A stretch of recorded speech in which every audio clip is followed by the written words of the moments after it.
Bangladesh cricket দল একটা অশ্বডিম্ব। কি কারণে বললাম? একটা গল্পের মাধ্যমে বলি। আমাদের এলাকায় একটা গল্প প্রচলিত আছে যে এক অলস এবং হতদরিদ্র লোক কিছু ডিম বাজার থেকে কিনে বাড়ির দিকে যাচ্ছিল।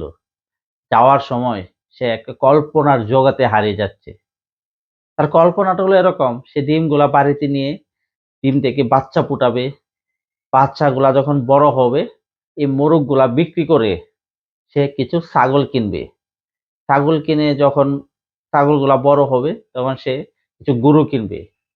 গরুগুলা যখন লালিত পালিত করে বড় হবে, তখন সবগুলা গরু বিক্রি করে সে এক রাজপ্রাসাদের মতো সুন্দর একটা বাড়ি বানাবে। বাড়ি বানিয়ে সে বিয়া করবে। বিয়া করার পর বউ যখন তাকে বলবে তুমি খেতে আসো, তখন সে অভিমান করে করে বলবে না খাবো না। সে যখন অভিমান করে বলতেছিল না খাবো না, তখন তার মাথা থেকে সবগুলা ডিম পড়ে গেল। তার স্বপ্নটা এখানেই শেষ হয়ে গেল। বাংলাদেশ ক্রিকেটটা ঠিক সেরকমই।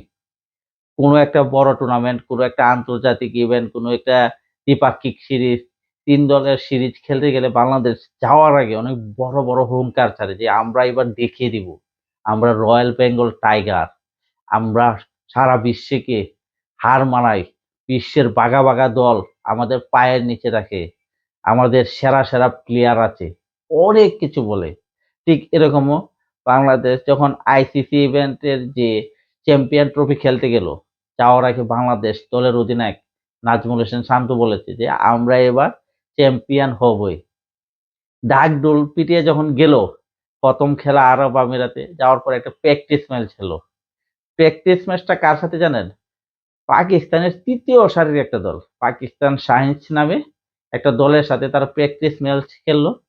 সেখানে তারা 7 উইকেটের বিশাল ব্যবধানে হেরে গেল। তারা 40 ওভার ব্যাটিংই করতে পারলো না ওয়ানডেতে। এরকম একটা দল কিনা হুঙ্কার ছাড়ে যে আমরা চ্যাম্পিয়ন ট্রফিটা এবার জয়লাভ করবই। এই যে বাংলাদেশ ক্রিকেট দল, এই দলটাকে আপনি একটা অশ্ব ডিম্ব ছাড়া কি বলবেন? সে অলস লোকটা তো মুরগির ডিম নিয়ে গল্প করতো, কল্পনা দেখতো। বাংলাদেশ তো একটা ঘোড়ার ডিম নিয়ে কল্পনা এবং স্বপ্ন দেখে যে তারা বিশ্ব চ্যাম্পিয়ন এবার হবে, তারা এবার চ্যাম্পিয়ন ট্রফি জয়লাভ করবে, তারা দেখিয়ে দিবে তারা রয়্যাল বেঙ্গল টাইগারের মতো গর্জন করতে জানে। কিন্তু দিন শেষে কি হয়, যে কোনো ম্যাচে দেখা যায় যে প্রথম 10 ওভারের ভিতরে বাংলাদেশ খেলা শেষ, যে বাংলাদেশ এই ম্যাচ আর কখনো জয়লাভ করতে পারবে না।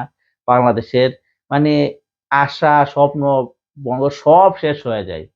দিন শেষে যারা বাংলাদেশের ক্রিকেট পাগল মানুষ, যারা ক্রিকেটটাকে মনে প্রাণে ভালোবাসে, যারা ক্রিকেটটাকে স্বপ্ন দেখে যে বাংলাদেশের ক্রিকেট একদিন সারা বিশ্বে জয়লাভ করবে, তাদের কাছে দিন শেষে একটা অশ্বডিম্ব হয়ে দাঁড়ায় বাংলাদেশ ক্রিকেট টিম।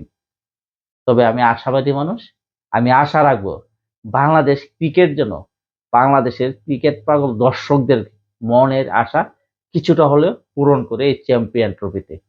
আসসালামু আলাইকুম।